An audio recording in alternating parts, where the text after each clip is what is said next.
Revision करना है कुषाण वंश से। कुषाण वंश से जो भी प्रश्न बनेंगे हम देखेंगे, अगर आपको पता हो तो बोलिएगा, नहीं तो रिवीजन करते चलिएगा।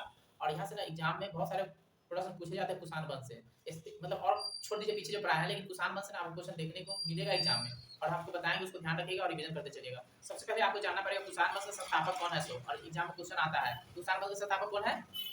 अरे कहे थे ना कुजुल कटपिसेस, तो कुषाण वंश के संस्थापक कुजुल कटपिसेस। ये जो कुषाण वंश है ना, ये ना सिल्क मार्ग पर नियंत्रण रखा था, याद है ना कुषाण वंश वाला। और इसी के समय में ना चौथा बौद्ध संगीत हुआ था, याद है ना, हाँ गणेश के समय में। हाँ तो ये सारे बातें इसमें कुषाण वंश से संबंधित है और ये इससे परीक्षा में आता है। तो क्या क्या महत्वपूर्ण टॉपिक है हम देखते चलते। देखिए पल्लव के बाद, यानी जब पल्लव खत्म हो गया ना तो कुषाण आया, ठीक है।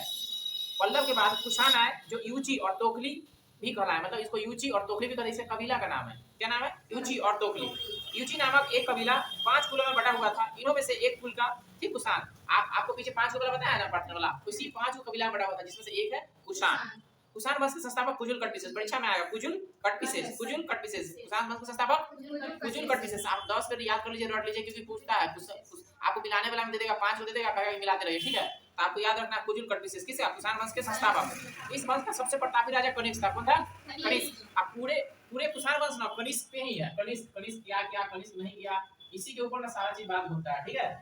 आपको याद है ना कि 78 ईस्वी में एक सब समझ चलवाया था, याद है ना। तो सब समझ का संबंध किससे है, आ गया, इस सब संबंध है, क्या है, तो यही चलवाया था। तो देखिए यहाँ से प्रश्न कुछ बन जाएगा कि सब समझ कौन चलवाया था, कनिष्क। कनिष्क कौन सा है, कुषाण वंश है। कब चलवाया था, कौन धर्म के मानता था, तो सब आ जाएगा, क्योंकि बौद्ध धर्म करवाया था ना, बौद्ध संगीत करवाया था ना ये। तो बौद्ध धर्म क्या है ना, तो सुन लीजिए, सबसे महान प्रतापी कौन है, कनिष्क। इसकी राजधानी पुरुषपुर, इसी का नाम है पेशावर, जो पाकिस्तान में पड़ता है, ठीक है। हाँ तो इस पूछिएगा कुषाण की राजधानी कहाँ था, पुरुषपुर, उसी का नाम है पेशावर। कुषाणों के द्वितीय राजधानी मथुरा। मथुरा कहाँ, भारत, उत्तर प्रदेश, मथुरा नहीं है, वो बोला कृषि से संबंधित है, जो पीछे भी आप पढ़े हैं, ठीक है। तो पहले था पुरुषपुर पेशावर और बाद में हो गया मथुरा। तो आपको पूछा कुषाण की पहली राजधानी, कुषाण की दूसरी राजधानी मथुरा, याद है ना। हाँ कनिष्क ने 78 ईस्वी में गद्दी पर बैठा, गद्दी पर बैठा मतलब राजा बना। अब बैठे समय एक संवत चलाया, जिसका नाम है शक संवत। क्या नाम है, तो आपको पूछा शक संवत कौन चलाया, कब चलाया, 78 ईस्वी में, ठीक है। भारत सरकार द्वारा प्रयोग में लाया जाता है, यानी शक संवत। ये जो शक संवत है ना, शक संवत, इसका ना भारत सरकार इस्तेमाल करती है अपने पंचांग बनाने। पंचांग समझते हैं ना, वही ठाकुर प्रसाद पढ़े हैं ना, कैलेंडर, तो इसमें होता है शक संवत। भारत सरकार इसको अपनाई है, ठीक है। पता है कि बौद्ध धर्म का चौथा बौद्ध संगीत, बौद्ध धर्म का जो चौथा बौद्ध संगीत हुआ था, कहाँ हुआ था, कुंडलवन। कुंडलवन कहाँ है, कश्मीर में। और वहां पे जो हुआ था ना, इसी राजा के समय में हुआ था। राजा कौन था, कनिष्क। हाँ तो कनिष्क उस समय राजा था। तो इसकी ना इसका ना अध्यक्षता कौन किया था, वसुमित्र। जो चौथा बौद्ध संगीत हुआ कुंडलवन कश्मीर में, उसके अध्यक्ष कौन थे, ये भी परीक्षा में पूछता है, वसुमित्र थे अध्यक्ष, ठीक है। और उस समय ना कनिष्क कौन सा, मतलब बौद्ध धर्म का महायान धर्म, महायान संप्रदाय, मतलब बौद्ध धर्म 2 खंड बट गया है, एक हीनयान एक महायान। लेकिन जो कनिष्क है कौन सी मान रहा है, महायान। महायान संप्रदाय को मान रहा है, ठीक है, महायान संप्रदाय को मान रहा है। और उसी के समय में चौथा बौद्ध संगीत कहाँ, कुंडलवन कश्मीर में हुआ। चीनी जनरल पेन चाओ, नाम है पेन चाओ, कनिष्क को हरा दिया था। चीनी जनरल पेन चाओ कनिष्क को हरा दिया था, ठीक है, हरा दिया, पराजित कर दिया। आरंभिक कुषाण शासकों ने भारी संख्या में स्वर्ण मुद्रा, स्वर्ण माने सोना वाला, स्वर्ण मतलब हाँ सोने मुद्रा जारी किए, जिसकी शुद्धता में गुप्त काल की मुद्राओं से उत्कृष्ट थी। देखिए सोना वाला बात आ जाएगा ना, सोना वाला, तो आपको बताएं सोना का सिक्का सबसे पहले नहीं, सबसे पहले सोना का सिक्का सबसे पहले कौन चलाया, अरे हिंद यूनानी, हिंद यूनानी। और सबसे अधिक मात्रा में गुप्त, और सबसे शुद्ध सोना का सिक्का कुषाण।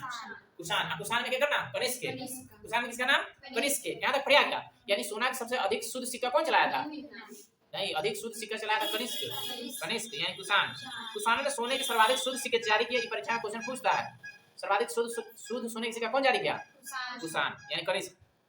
कुषाण ने उत्तर तथा दक्षिण पश्चिम भारत में सर्वाधिक संख्या में तांबे के सिक्के चलाए, माने उत्तर और पश्चिम में ना तांबे के सिक्के भी चलाए। कनिष्क का राजवैद्य था आयुर्वेद का विद्वान चरक। आपको याद है चरक के बारे में, चरक संहिता किताब के नाम है, आयुर्वेद की किताब चरक संहिता। कौन लिखा है, तो चरक के नाम याद रखिए, चरक आयुर्वेद के नाम, ये जानकार थे। औषधि समझते ना, औषधि के जानकार थे चरक। तो चरक संहिता वो किताब के नाम है। तो पूछेगा चरक संहिता का संबंध किससे है, आयुर्वेद से। आयुर्वेद का किताब है, कौन लिखा है, चरक लिखा है। तो पूछेगा चरक केकरा दरबार में रहता था, कनिष्क के। तो कनिष्क के राजवैद्य था, राजवैद्य मतलब राजा का वैद्य, मतलब वहां के डॉक्टर, ठीक है, जिसने चरक संहिता की रचना की, जो भारतीय चिकित्सा शास्त्र का विश्वकोश। पूछेगा भारतीय चिकित्सा शास्त्र का विश्वकोश कौन कहलाता है, चरक संहिता। भारतीय चिकित्सा शास्त्र के विश्वकोश चरक संहिता। कथा महाविभाष सूत्र के रचनाकार वसुमित्र, नाम है वसुमित्र। क्या लिखा है, महाविभाष। तो आपको पूछेगा वसुमित्र केकरा दरबार में रहते थे, तो कनिष्क के दरबार में। कौन सा किताब लिखे, तो ठीक है, बौद्ध धर्म के ना विश्वकोश, मतलब ये जो महावीर सूत्र है ना बौद्ध धर्म का विश्वकोश है, माने किताब को कहते हैं बौद्ध धर्म का विश्वकोश, याद रखना आपको, ठीक है। कनिष्क के राज कवि अश्वघोष, यानी अश्वघोष भी केवल दरबार रहता था, कनिष्क के दरबार में। बौद्ध धर्म के रामायण, यानी बौद्ध धर्म के रामायण है बुद्ध चरित्रम, बुद्ध चरित्रम को क्या बोलते हैं, बौद्ध धर्म का रामायण। बुद्ध चरित्रम क्या है, बौद्ध धर्म का रामायण, यानी बौद्ध धर्म से संबंधित है। आई लिख लगे कौन, अश्वघोष, अश्वघोष, अश्वघोष किताब लिखे हैं बुद्ध चरित्रम जो बौद्ध धर्म का रामायण है, ठीक है। वसुमित्र, पार्श्व, नागार्जुन, महाचेत और संरक्षक भी कनिष्क के दरबार में विभूति थे, यानी कि ये सभी कनिष्क के दरबार में रहते, कनिष्क के दरबार की शोभा बढ़ा देते, ठीक है। भारत का आस्टीन नागार्जुन को कहते हैं, भारत का आस्टीन नागार्जुन को कहते हैं। आप जानते हैं इसकी पुस्तक की माध्यमिक सूत्र, आपको पूछेगा माध्यमिक सूत्र पुस्तक कौन लिखा है, नागार्जुन। केकड़ा दरबार में रहता था, कनिष्क के दरबार में रहता था। कौन किताब लिखा है, माध्यमिक सूत्र। तो इन सापेक्षता के सिद्धांत पहले ही बता दिए थे, जो आस्टीन बताया था ना उससे पहले ही, ठीक है। कनिष्क की मृत्यु 102 ईस्वी में हो गई। कुषाण वंश का अंतिम शासक था वासुदेव, आपको याद रखना है, कुषाण वंश का अंतिम संस्थापक था कुरुल, पता है ना, कुजुल कट विशेष वो बोले संस्थापक, आई बोले अंतिम, वासुदेव अंतिम, ठीक है। कुषाण राजा देवपुत्र कहलाते थे, यानी अपने आप को देवपुत्र कहलाता है, यानी देवता का पुत्र। यह उपाधि कुषाणों को चीनियों से लिया था, यानी चीन वाले थे, चीन देश है वो वाला इसको दिया था। गांधार शैली में मथुरा शैली का विकास न कनिष्क के शासन काल में हुआ। ये पूछता है कि गांधार कला और मथुरा कला का विकास किसके समय में हुआ, कनिष्क के समय में हुआ। मथुरा संग्रहालय में कुषाण कालीन मूर्तियों का संग्रह अधिक मात्रा में, यानी मथुरा में वो संग्रहालय है जहाँ में कुषाण के समय जो बना हुआ था ना, समय उसके समय जो बना हुआ वस्तु था उसको संजो के रखा गया है। गंधार कला के लिए तक्षशिला, यानी गंधार कला कहाँ विकसित हुआ था, तक्षशिला में। अगर गंधार कला के बारे में आपको जानना है तो तक्षशिला प्रसिद्ध है, ठीक है। रेशम मार्ग पर नियंत्रण रखने वाला महान राजा था कनिष्क। रेशम मार्ग पर नियंत्रण रखने वाला कौन राजा था, कनिष्क। रेशम मार्ग का प्रारंभ भी ना कनिष्क से कराया था, ऐसा कहा जाता है, ठीक है। तो रेशम मार्ग पर नियंत्रण रखने वाला शक्तिशाली, सबसे शक्तिशाली प्रसिद्ध राजा कुषाण था, और कुषाण में भी कनिष्क।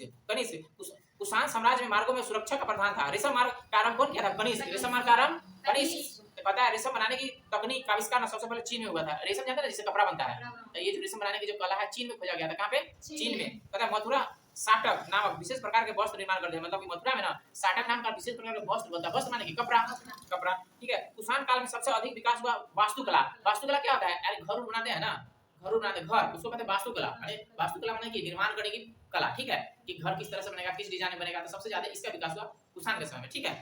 कहता है इस कला में बुद्ध की खड़ी प्रतिमा, यानी बुद्ध की जो खड़ा प्रतिमा जो बुद्ध भगवान दिखते हैं ना, उसकी खड़ी प्रतिमा बनना प्रारंभ हुआ इसी के समय में। किसके समय में, कुषाण के समय में। बड़ी परीक्षा में पूछ सकता है। जो भी इंपोर्टेंट था आपको बता दिया। चरक के बारे में याद रखिए, उसके बाद शौक संवत के बारे में याद रखिए, उसके बाद उसके दरबार में नागार्जुन थे, सबके बारे में याद रखिए। तो यहाँ से परीक्षा में मोटा-मोटी जो क्वेश्चन आता है आपका सॉल्व हो जाएगा, ठीक है। यहाँ तक कोई पूछना है तो कल हम देखेंगे संगम थोड़ा सा बड़ा है, ठीक है।